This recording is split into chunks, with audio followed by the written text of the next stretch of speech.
Hello guys. So, again, this is a cafe racer build. The very reason I'm uploading this sa YouTube is for my personal documentation, and of course I would like to share it with you.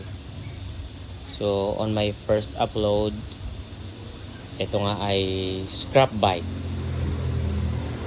And supposedly nasa junk shop na to. Pero what happened was, nilako siya sa amin. Sakay ng kolong-kolong. Then nakahiga siya doon sa may kolong-kolong. Kaya nga may mga dent yung mga yung gas tank. And hindi siya binili ng mekaniko ko. Wherein ako naman nagkaroon ng interest na baka pwede ko siyang maging project in the future. So matagal tong natenga dito sa shop. So far, update is nung binili to, ang daming lumot, ang daming mga lupa. So almost kinain na ng lupa to. So nangyari, pinalitan namin ng replacement carburetor. So hindi na to original. And then inano namin siya. Tawag namin, kinatiter namin siya. Naglagay kami dito ng parang bote, tapos nirekta namin yung gasolina. And umandar. 1 kick lang siya. So there you go. So inayos ko na siya. Then pinalitan namin ng gulong, naka Maxxis tire na siya. Dating naka pang Pantra na gulong. Yan pa rin yung niya, yung rim niya, luma pa rin. Pan-tricycle pa rin yung setup ng mga rayos. Tapos kinonting linis lang yung yung katawan. Pinturang konti. Ansal lata. So lata lang po, spray paint. Ito pa rin yung original na tambucho niya. Then naka Maxxis na rin yung likod. So 70-80 harap, 80-80 likod. Well, the plan is cafe racer build. Malamang lalakayan ko pa to. I'm planning to have 90-80 sa harap and maybe 110 by 80 sa likod. Pag may 70, better, para gusto ko low profile. And then ang rim, I'm planning to have it 1.85 sa harap. Currently 1.6 siya.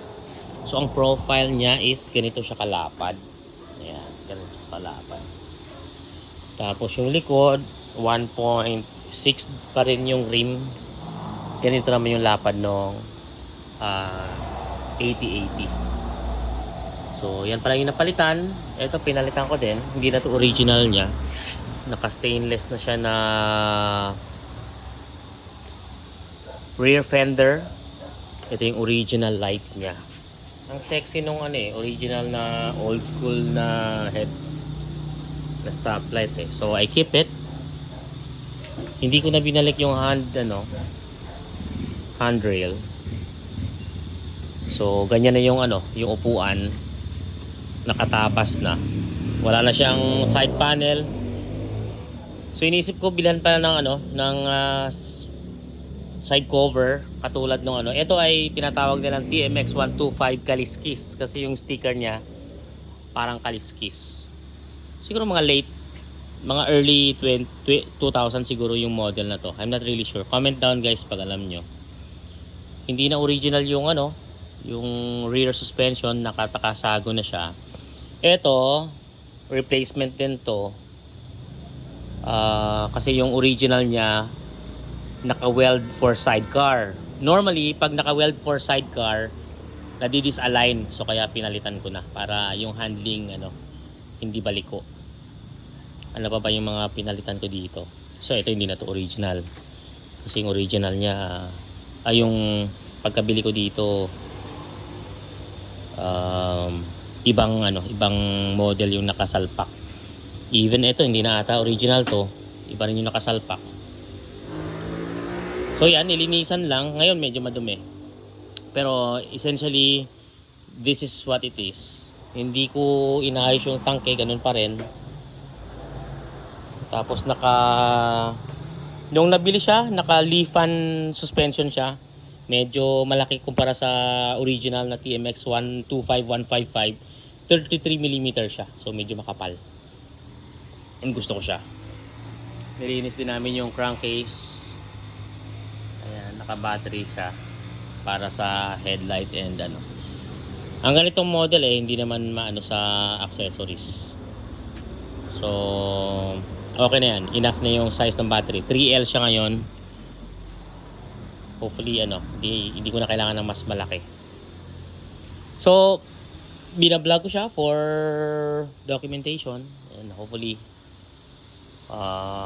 makatulong sa community na ang mga lumang motor, scrap na motor pwede natin gamitin blankong canvas for mag-build tayo ng motor and ma-enjoy natin yung pag-build at paggamit nito. Ito nagagamit ko, nalolong ride ko na to.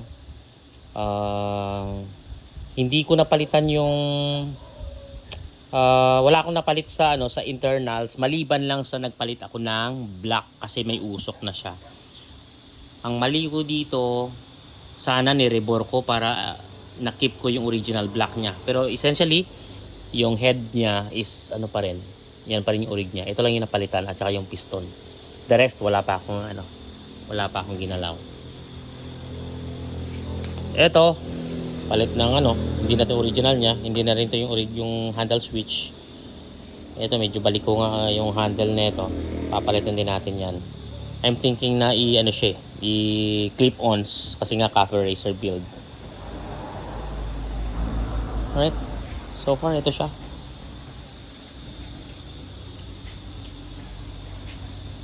Okay.